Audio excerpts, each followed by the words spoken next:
Hey, you have Patrick Findaro, co-founder of Vetted Biz. Very excited to have on Robert Purvin. He's an accomplished franchise attorney, as well as the chairman and founder of the American Association of Franchisees and Dealers. He's also the author of Franchise Fraud, a book that was originally published in the 90s. And a lot of the themes that he wrote about in that book, Franchise Fraud, have really played out today across some very large franchise systems as well as emerging franchise systems. So today's conversation, we're going to talk about Robert's trajectory in the franchising industry, how he's seen it evolved over the years, and just to get further insights on how franchisees can go about selecting the right franchise system to join and be a part of. Thanks, Robert. My pleasure to be here. Thank you for having me. So if you don't mind, I'd love for you to tell me a little bit about how you entered into the franchise space and what attracted you to it originally. That's a pretty long story, but I've actually been involved in franchising since I commenced my practicing law back in 1973 and happened to go to work for a firm that did a lot of franchise work. My path to become exclusively franchising is sort of a hilarious story, but I don't want to waste a lot of our important time with that. But I've been involved with franchising almost since the inception of franchise regulation, to the extent that franchising is a regulated industry. And I started practicing in 1973, and the first franchise law, which was California's franchise, where I happened to practice, went into effect, I think, in 1972. I believe I was involved as counsel in the very first lawsuit ever filed under the California Franchise Investment Act. And at that time, I was on the franchisor side of the ball, representing Carvel Corporation. When 34 of the 35 franchises that they opened in California all went out of business. And they brought a group action. And I had the interesting experience of representing Carvel Corporation in that. As junior counsel, I was still wet behind the ears at the time. And what made you switch from being more on the franchisor side to representing franchisees, whether it's single unit operators, franchise associations, or franchisee, multi-unit franchisees? I actually tell that story in my book. It was over time, in the first, 15 years of my practice, I was really a developer. And I was writing these egregious franchise agreements, and the only negotiation was me talking to my clients. Said, "Do you think somebody will actually sign that if I put that in the contract?" But I did find numerous circumstances of what I consider to be franchisor abuse. And over time, I had clients come in, and I discovered that when I had a group of clients with a similar story, that our ability to balance the economic power to challenge it. And that really became a theme in my practice. Maybe fast forwarding to a question that I'm expecting you to ask me rather than one you've put to me. But in 1977, a group of clients came to me and said, "Gee, we know about the International Franchise Association, but who represents the franchisees of the world?" And that led to the birth of the AAFD. Wow. So yeah, as many in the industry know, IFA, there are franchisees that are part of it, franchise suppliers, franchisors, but as we've seen recent hearings in the Senate, it does seem largely favoring the franchisors and their objectives. And then it seems like the AAFD is more of the counterbalance for franchisees. Well, the interesting part of that is the IFA did not have franchisee memberships until 1994 in response to our starting. Actually, I guess they started in 1993. And we have franchisor members that don't have voting rights, and franchisee members in the IFA really don't have voting rights either. And if you ever go to a congressional hearing and you see an IFA supportive franchisee, it's like he's spouting the franchisor's legal position. So they do have their favorites. And what were the key findings in your book, Franchise Fraud? Well, my book really is not about fraudulent practices of franchisors. It's the title of the book is The Franchise Fraud. And the premise of the book is that the franchising industry as a whole has perpetuated a false and untrue image of what franchising is. The premise of franchising is that then and now is that franchising is a safe and secure path to for business ownership that reduces your odds of failure and increases your odds of success. When I wrote the book, my conclusion was that that was a lie, that franchising then and now is not business ownership. It's not entrepreneurial at all. In fact, many franchisors will put out a sign that say entrepreneurs need not apply because they want you to follow their system. They want you to, which I'm not saying that that's bad, but it's not true business ownership. And that in most instances, franchisees are governed by a franchise agreement that is far more controlling than any employment agreement you and I have ever read. So the idea that franchising is business ownership was false. The idea that it was a safe path to business ownership, at the time we wrote the book, there was data coming out, which I only knew anecdotally, that told you that franchises fail at a faster pace than independent startups. That remains the case today, by the way. That's not to say you can't, if you find a good franchise. I tell a story in my book like about the top 10% of franchises perform much better than the average for businesses that are failing. But you get down to the bottom part of franchises, and it's kind of like that Carvel client that you represented, where it's like 80-90% of the systems closing after 5 years. The interesting thing about Carvel is that they had a huge market share in New York and huge market share in Florida. But they came out to California, nobody had ever heard of them, and they didn't have any name gravitas at all, and people just fell flat on their face. So that's the other part about franchising is the strength of that trade name. I tell a story in my book to take any of the big directories of franchises, and I know you published one, and I said you can close your eyes and stick a pen in any page, and the likelihood of your knowing that brand is 1 out of 10. So that's well said. In my book, I did a study of the Entrepreneur 500, which is supposed to be the 500 best franchise. And every time I go on LinkedIn, there's like all these franchises tagging that they're part of that list. Exactly. And by the way, when my book came out, Entrepreneur used to publish what the rankings were. Well, they still publish what the rankings are, but what they had a point system that they assigned. And I analyzed that point system. It's a very interesting read in chapter 4 of my book. So there were 1,295 franchises that they looked at out of about 1,500 at the time. There's probably 4,000 franchises today, maybe more than that. They graded 1,250 of them or 1,290 of them. There was a potential of I think it was 1,500 or 15,000 points you could get. And then they took all the franchises that they graded, and the top 500 points made it to their franchise 500. So in 1993, McDonald's got the highest grade, and I think they got almost 15,000 points. Okay. What do you think the number 500 that made their list? How many points that company got?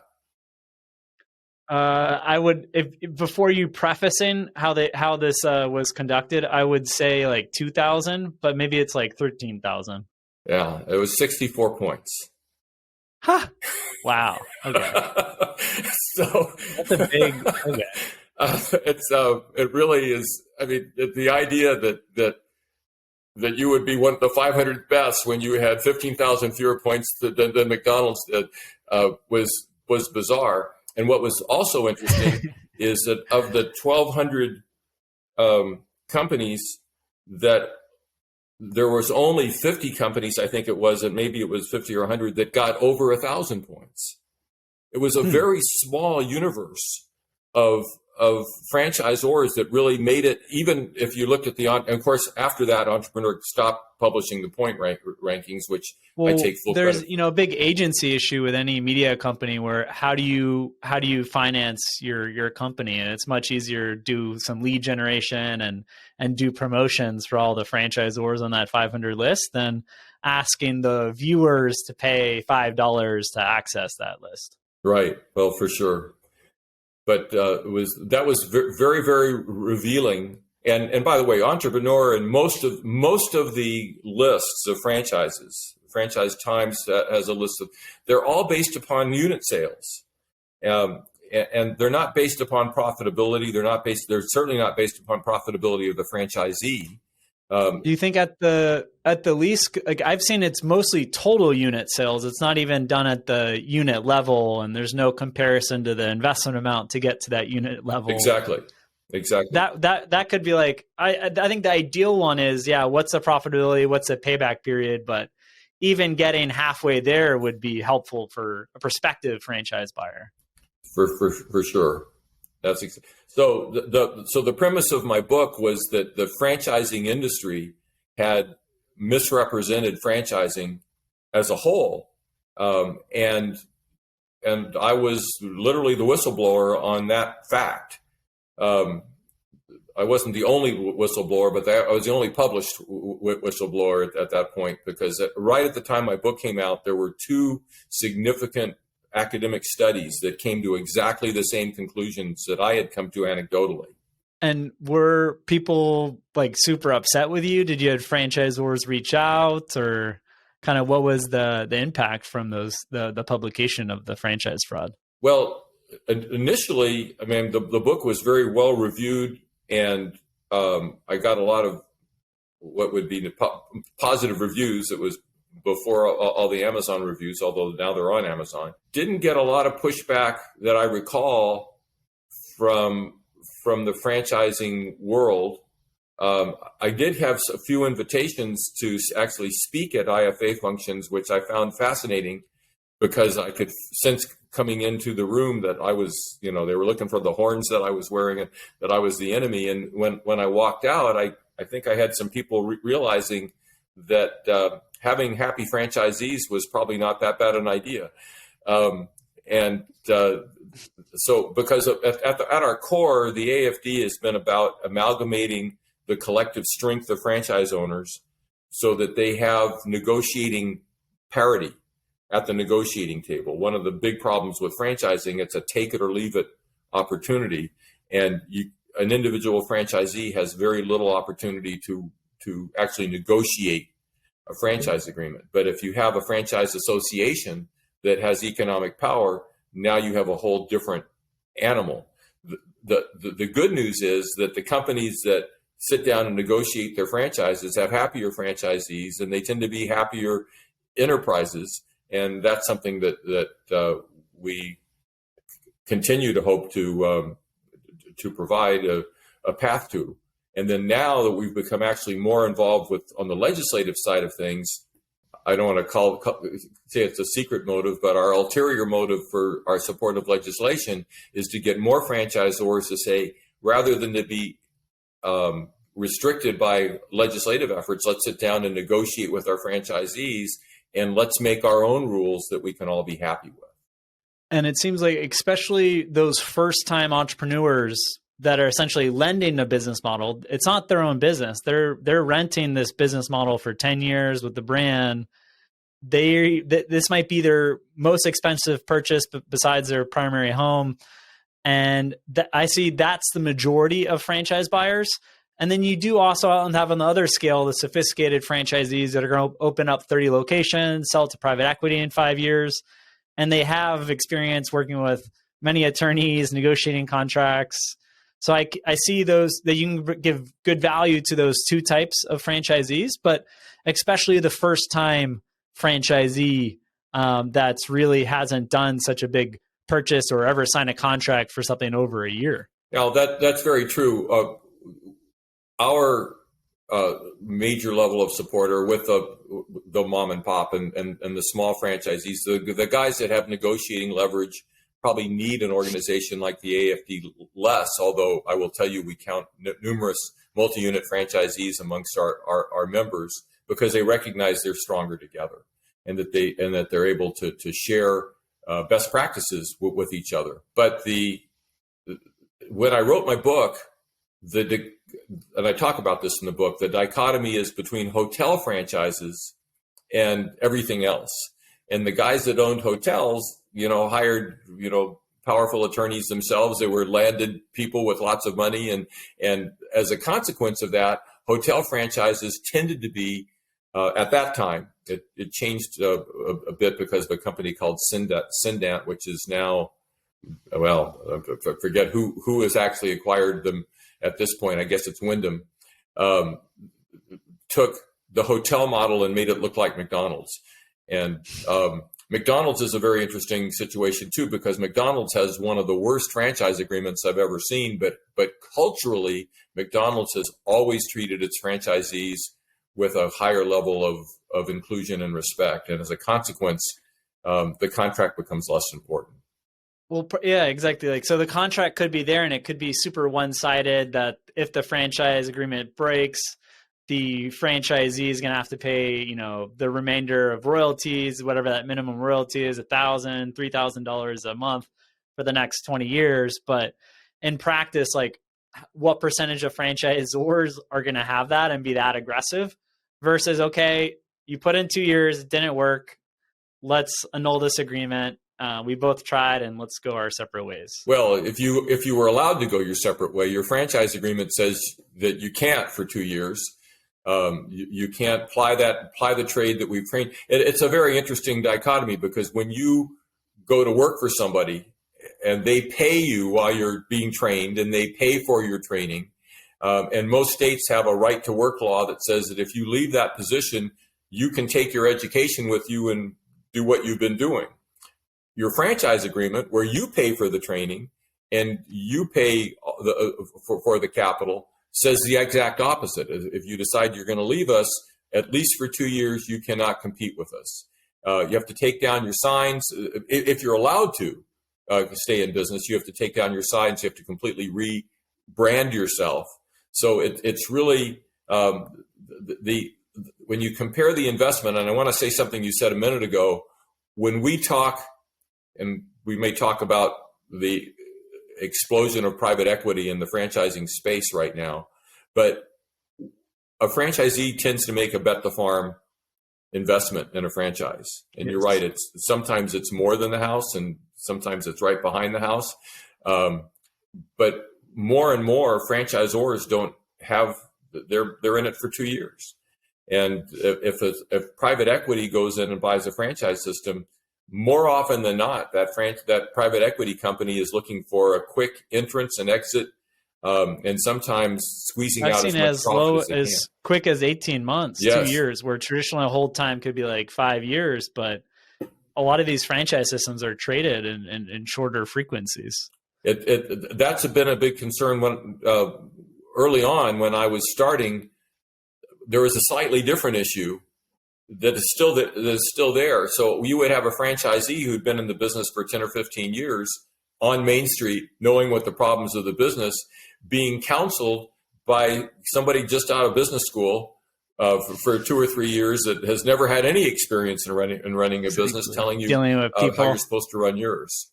And do you see that changing, like in the future, there being less founder-led organizations and more ones that are publicly traded or even private equity? I think at this time, there's about 40 or so franchisors that are publicly traded. And you have like micro cap companies that their market cap's 10 million. And then on the other spectrum, billions of dollars at the Marriott, Hilton, McDonald's level. Well, the number of mega franchisors as a percentage of the universe of companies selling franchises is still very small. It's probably less than 3%. I haven't done that math, but that's what it was when I wrote my book.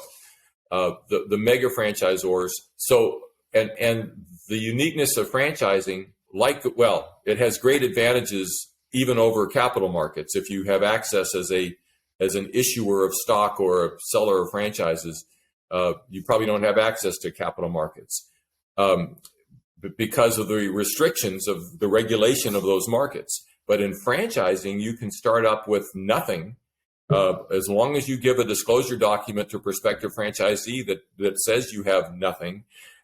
You can raise capital from day one. So there still is a significant number of franchise opportunities out there that are startups, and they don't even have a corporate location. You've had foreign entities enter the U.S. market instead of seeding with like 5 to 10 corporate locations. or even a new market where you have franchisors that will jump in and with corporate locations, which I think is responsible. A franchisor expanding from Florida to Texas, test out the market, then start franchising. But you've had 50 plus brands that don't even have a corporate location, and they're taking on largely unsophisticated consumers to be kind of the guinea pigs of this model that hasn't even been proven. Well, and boy, I could tell you stories about that too, because yes, there are people that will fall in love with a concept, fall in love with even a brand, and jump in without any justifiable reason. I have personal experience. I actually started a fast food concept, that the 31 flavors of fried wontons, but many years ago, and I could never make the program work. It was lost hundreds of thousands of dollars in the enterprise, but I must have had a list of 100 people that wanted to buy franchises because they love the product, they love the concept. But economically, I could have sold them those franchises, but I could not until I had proof of concept by having a group of stores, which we never achieved. So, but your point is that people will fall in love with the brand. Sometimes it's the opposite. Let's say I wanted to own a McDonald's and couldn't afford it, so I buy a Joe's Burger franchise because that's what I can afford. That's an option. And missing the whole concept that Joe didn't have any market power. But franchising can still be a powerful when it's done right. But there are two elements to what you need to look for. I know we're going to get there. One is the brand. Does the brand going to grab customers and customer acquisition through just the brand? Well, it's both customer acquisition and the profitability of the product and the service. That's one side of it. The other side of it is the contract. And am I becoming indentured in a way that I own something or I have any equity interest at all? And too often people make that emotional investment because they like the product and don't realize that they are indenturing themselves, enslaving themselves, if you like, to an agreement that is just totally unfair. And that's the part that we have mainly focused on.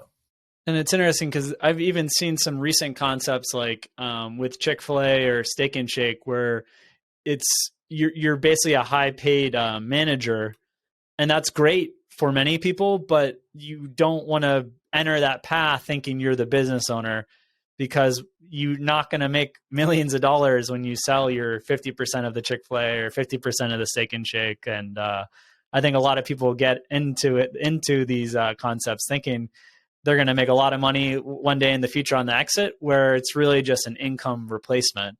And if that's what you're looking for, that can be great, and that's fine. Well, I think you're right, but there are companies, McDonald's is one of them, but not because you have a right to the equity. McDonald's has culturally created a resale opportunity within their network. So if you own a McDonald's, you're going to sell it to another McDonald's dealer. You're not going to sell it to somebody. You're not going to put it on the open market. But if the franchisor has given the blessing, if you like, for you to resell, there can be a resale opportunity. But you're right. In most instances, the market for a resale of a franchise is very discouraging. And there's some industries that particularly the resale value is significantly higher, especially if it's like repeat customers, like an insurance franchise, a property management franchise, where you should get your money back and more. But then there's other concepts where we go through the numbers and we look on websites like BizBen in California or BizBuySell nationwide, where for that franchise, initial cost, the midpoint might be at $200K, and you see a bunch for sale at $80K, $90K. And that's like a huge red flag that if people aren't at least recouping their money back, because you have to incorporate all that sweat equity, then there's a big issue with probably that franchise model. Well, even if the model were good, even if it had been a good job for you, if the company prevents any true equity, you can't convert at the end of the time. You can't convert. I mean, there are huge exceptions. But there are exceptions that I used to get interviewed by Smart Money magazine, and they wanted to have my top 10. And so, of course, at the top was the New York Yankees. And they said, well, that's not what we meant. And I said, okay, but then the Budweiser franchise distributorship. And I said, no, you're still there. And I said, actually, Budweiser takes second place to Coca-Cola because Coca-Cola has a bigger market than Budweiser. And the interesting thing is that if you look at the data on franchising, you will see that 80% of the trillions of dollars in revenue coming from franchising come from product franchisors, as opposed to what we call business format franchisors. The IFA likes to talk about all the hundreds of billions of dollars, but 80% of those funds still come from beverages, automotive, and alcoholic beverages and soft beverages really dominate the retail sales, even today with thousands of companies in the business format space. That's interesting. So you hear a lot about these service brands and business format, but they are still a very small sliver of the franchise or license pie. Well, it's becoming more and more. I mean, fast food was what gave franchising its name. And at the AAFD, we support north of 50 chapters right now. Only 2 of them are in the fast food space. Our biggest segment right now is, and it changes over time, but right now our business segment is in the home care industry. We support, I think, 5 or 6 chapters in the senior care and home care. How is that industry? I see the top line revenue, the average unit volume, when you consider the investment amount, is probably the best I've seen for an industry, where you have brands that it's like $100K to open and they're doing sales of $600, $700K. Do you see the franchisees also having a nice profitability and bottom line for that industry? So from my lens, it's very, very different, and it's really brand specific, not industry specific. And sure. There are brands within that industry that I think are very good economic investments, and others that are struggling. Nice. And they tend to struggle based upon the control aspect of the franchisor, and whether or not the franchisor allows franchisees to grow their equity. So, and when you mean by control, is it the franchisor restricting them in terms of where they can grow and send caregivers, or could you elaborate a little bit more on that control aspect? So there's I'm debating whether or not I should be giving names here, but we have a Bright Star Care chapter of the AAFD that has been a very successful brand. And a lot of these people have multi-units, and the multi-unit guys had too much voice, I guess. And then the company decided a couple of years ago, when you went to sell your franchises, you couldn't sell the bundle of them. You had to find an individual investor for each one. And then that just kills the valuation. Yes, exactly. Because if you're selling a business that does like $1 million in earnings, it could go for 5 to 10 times that. But if you have to piecemeal it all, it could go for 2 or 3x. Yes, so that's an issue. And then Subway itself has had waves of time where you could bundle or couldn't bundle your franchises. And Subway is an interesting animal because a lot of the control of the Subway are their area developers. So you can have some areas of the world where the area developers are very good with their franchisees, and others they're very restrictive, and that's been a problem with that brand. And a totally different area, there are 2 competitors, one called Valpak and the other one called Money Mailer, that you probably are used to by getting advertising mailings. Valpak is very centralized and has uniformity of support nationwide within its franchise owners, whereas Money Mailer is very controlled by the area developers, and there are some Money Mailer areas that are terrific and others that are just disasters. So all franchises are not created equal. And where is that dictated? Like in the franchise agreement or the FDD, like if someone that's looking, and of course they should have a franchise attorney help them, but where is that dictated? Like how is someone going to know, like, okay, I'm going to open up 5 Subway restaurants. I want to be able to sell these 5 to a prospective buyer, how are they going to know in the agreement if they can or can't? Well, the agreement's going to tell them if they have rights to sell, but really culture is going to tell them that, and the only way you can discover that is, but really the FDD is not going to tell you that we are very difficult to allow you to transfer. The FDD is not going to say that. The FDD is just going to parrot exactly the language of your franchise agreement. So what you're going to need to make sure, and this would be my cardinal rule, is the first question a franchisee should ask is there an independent owners association that look out for the interests of franchisees, not a franchise advisory council that is controlled by the franchisor or handpicked by the franchisor, but an independent association that is out there not only providing me the reality of what the information is, but it actually has negotiating leverage to make a difference over time. And I will tell you that if you do a study of those brands that have franchisee associations, and particularly brands that have chapters of the AAFD, you're going to find significantly fairer, more balanced, even if the agreements don't merit being our accreditation, our fair franchising seal. Almost all of our chapters get a tick up because they have the power to do so.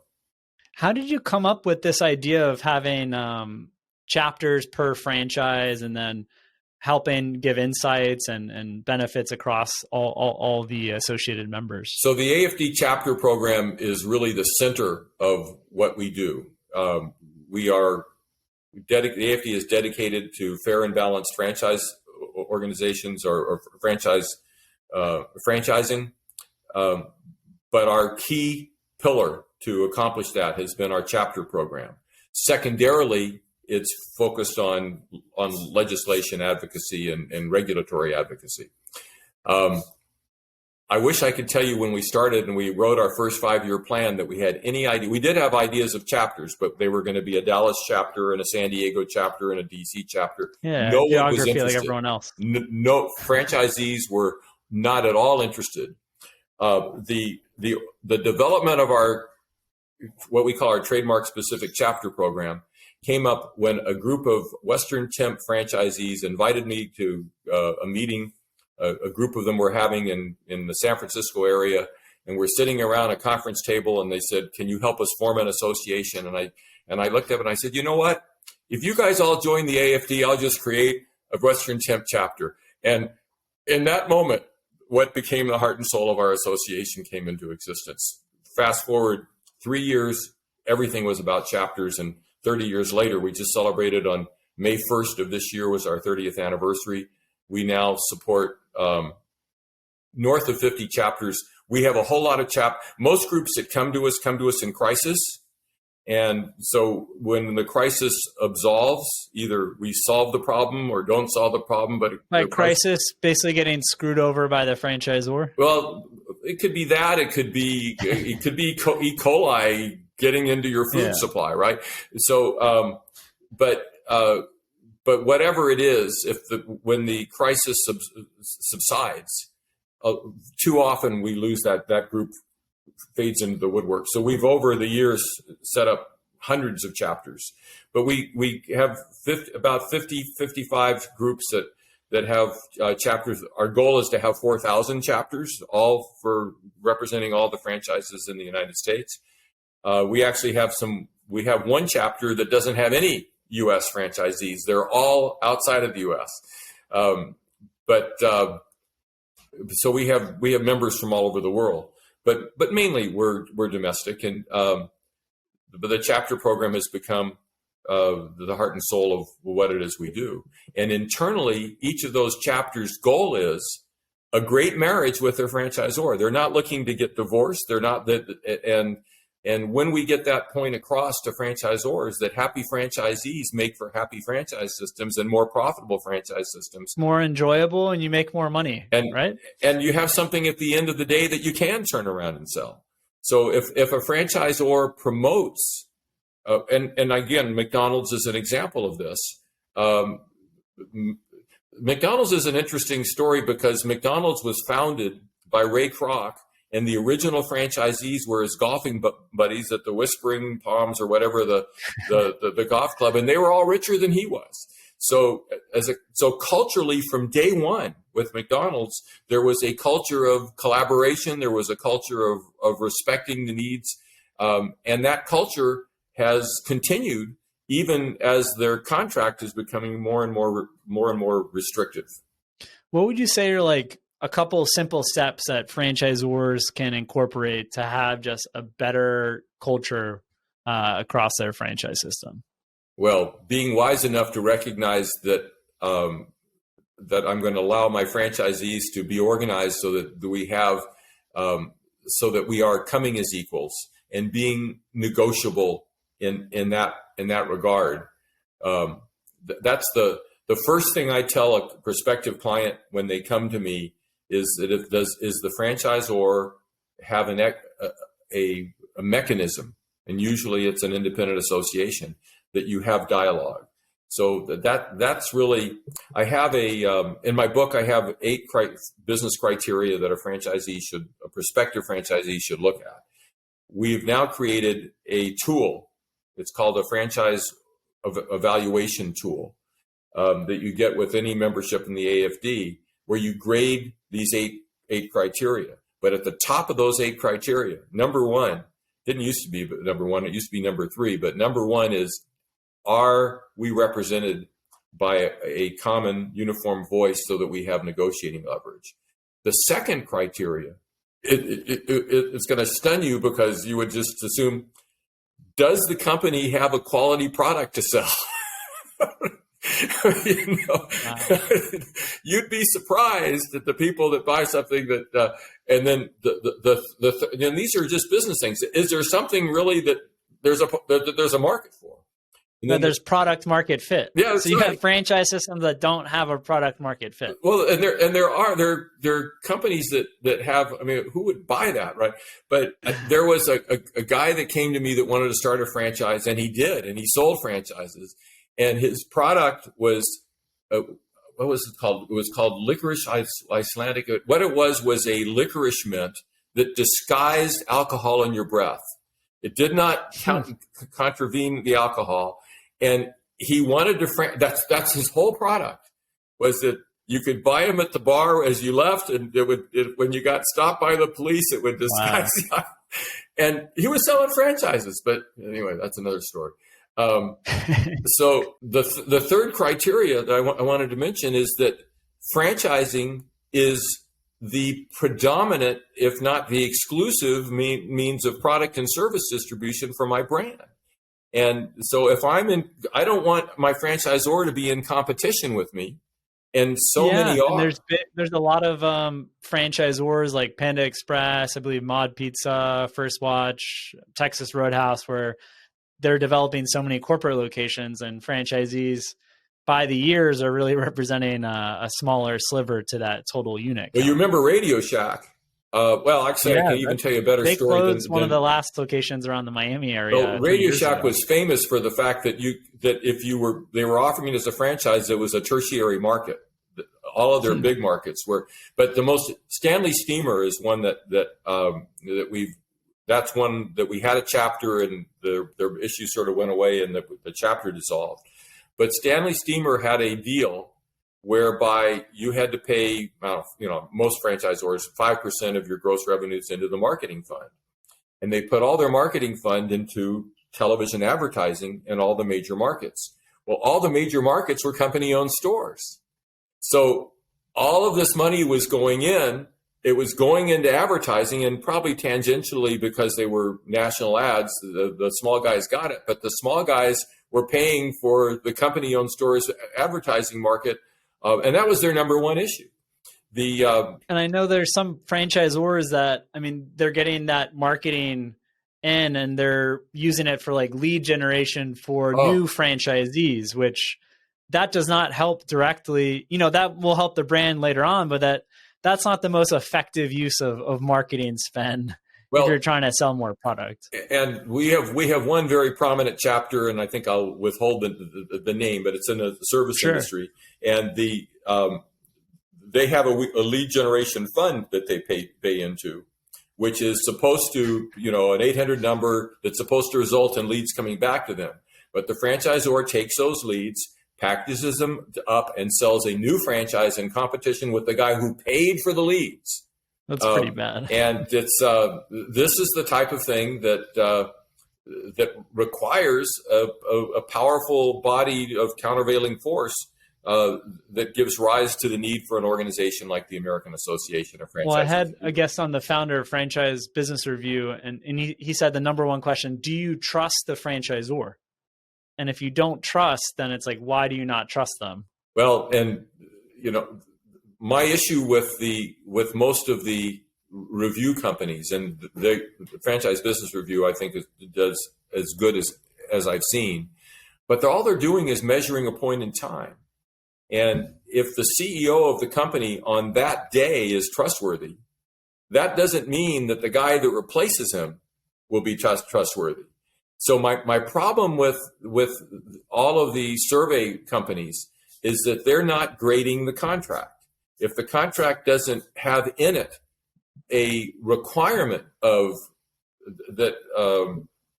trustworthiness, then you're just up to whoever happens to be controlling the strings on that given day. And if your contract does not bind you to certain rights, including a right of exit, if the new CEO is going to be a jerk, and I'm cleaning up all my language right now, but if the CEO is going to be a jerk about it, it can change everything in a heartbeat. That's well said. I mean, at Vetted Biz, we struggle with this because we are mining data from the franchise disclosure documents, and we collect it through public resources, our network, and every year we're doing a big batch. Like we started so far with the 2022 this month, and the next month with the 2022. But I want to build in more APIs where it's like recent franchise complaints, recent franchise reviews, ongoing litigation that's happening, that it's not just one point in time, like every year, but on an ongoing basis. But the work that you're working on the contract side, it's something that it's kind of set, and it could be there for a year, 10 years, but everyone needs to know that the contract is this way. Well, our biggest challenge, and it's one we're about to refocus on right now, is imagine that there was a body of standards, fair franchising standards that the industry could embrace. There are the American Association of Franchisees fair franchising standards that we've spent 15 years building on through collective bargaining. And now imagine that a group of companies have a contract that respects those standards, and that the franchisees of those companies have voted for the company to earn the AAFD Fair Franchising seal. Well, we have all of that in place, and we have 18 brands, and that's where our problem is, that 18 brands do not drive the marketplace. We need to have 1,800 brands. But imagine we have a situation where you cannot go to market without having the AAFD accreditation behind you, much like the UL symbol or the CE symbol in any piece of electronics that you buy, that you wouldn't think about going to market or could not go to market. This sounds like the new Entrepreneur 500. Well, this is like that emblem. You got to have it, yeah, or you're not even a franchise. The difference is that the Entrepreneur 500 is not based upon either the vote or any criteria. It's not based on anything, but that's the current accreditation. That's my point. That you want to bring on a legitimate accreditation that consumers should know about, and there's all this fluff out there that doesn't mean anything. Well, we have 18. The problem that we have is that to earn AAFD accreditation is an expensive process. We have to first evaluate a detailed grading of the franchise agreement against the AAFD standards. Then we put together a focus group of franchise owners, and they go through, and we have 140 standards that we've adopted, but they grade the company's actual practices. So the FBR, the culture part, that you can't get from the contract. So we grade the walk and they grade the talk. And interestingly enough, in most of our grading, franchisors outperform their agreement. The reality is that most franchisors are trying to do it right, and that what the contract says they can do is not their actual practice. Exactly. They're not going to hold the franchisee. Thing. They're going to allow them to sell their 5 units to the best buyer. And most franchisors, I mean, I can't say most, but a significant number of franchisors care about their franchisees. And I also find it interesting, of the 18 brands that we've accredited over the years, 4 of those brands were headed by CEOs who had been chairman of the IFA. And so Meineke, Ken Walker at Meineke was already accredited. Dick Rennick at American Leak Detection had already been chairman of the IFA. And Steve Romanello, who took which was a hotel franchise, Microtel. And but I found it very interesting that the companies that we felt were doing it right also were being honored by the IFA for, I think, doing it right as well. Yeah, across the aisle. So when we first came out with our standards, the IFA ordered 100 copies when the book first came out, which was in 1996, I want to say. And they came back and gave it really high marks, with the one exception being, it was really interesting that we called for collective bargaining of franchise agreements. And the comment we got is that, that just, went over like a lead balloon, but said, really, it's just the word collective bargaining. If you could change it to joint negotiation, we'd probably be okay with it. So, yeah.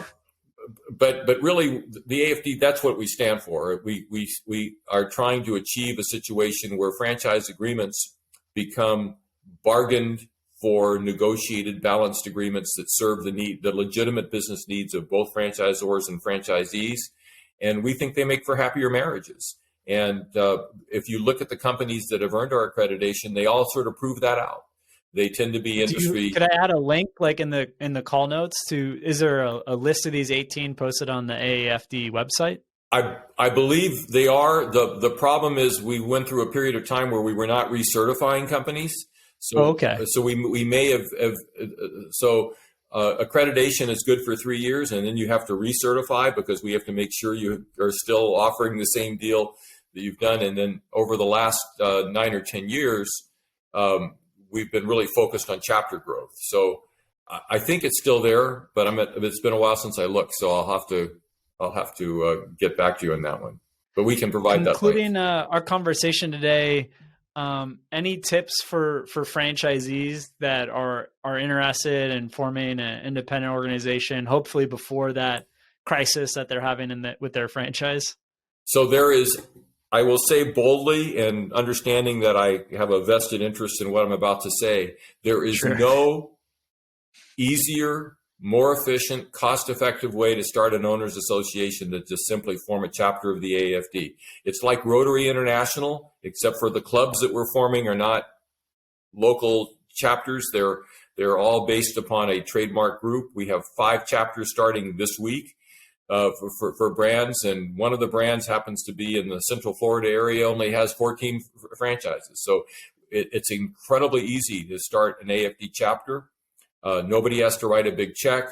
The alternative would be to go to hire a lawyer, form a corporation, a nonprofit corporation, and somebody would have to finance that starting. But when you start a chapter of the AAFD, literally, if you've got 5 members and that form a steering committee, we'll create your chapter for you, and everybody just pays dues. So that's great. I can boldly say that the easiest way for a franchisee group to get organized is through us.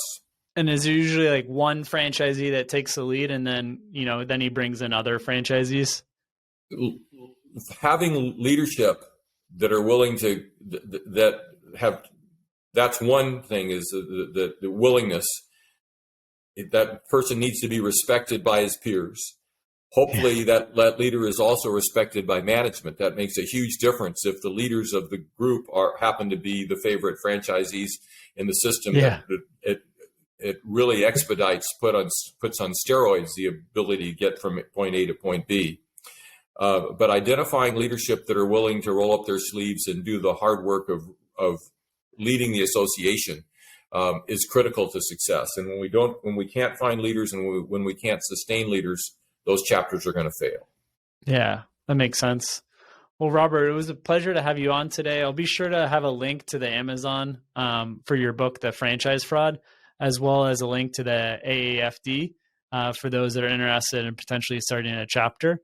But Robert, really appreciate having you on today. Well, I greatly appreciate the opportunity, and good luck to you. I think the work that you're doing is very vital and very important. So appreciate it. Thank you again.